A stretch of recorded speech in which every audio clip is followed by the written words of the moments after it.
Hi mga Bex, this is Baso Benyang Vlogger, a day in my life as a content creator at Night Trip 11. Ngayon nga mga Mex, ipapakita ko sa inyo kung anong mga ginagawa ko kada umaga. Kaya tara, samahan niyo ako.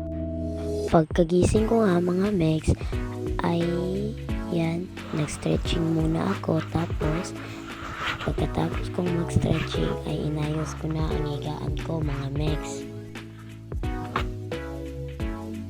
Ayan nga mga Mex, tinitiklop ko na ang kumot ko.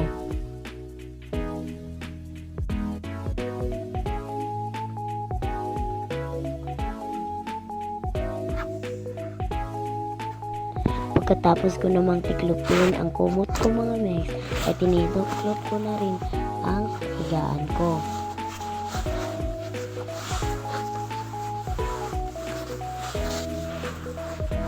Yan nga mga Mex, pagkatapos kong tiklopin ang higaan ko ay nagwalis na ako sa sala namin.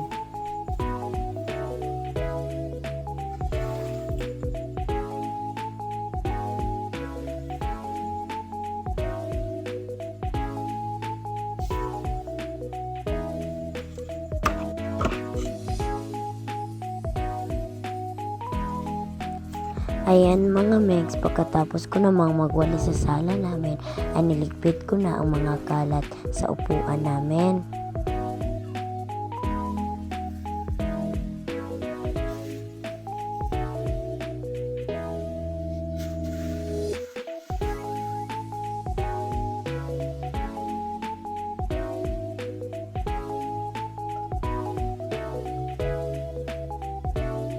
Pagkatapos ko namang ligpitin ang kalat sa sala namin, ay nagdilig na ako ng bulaklak.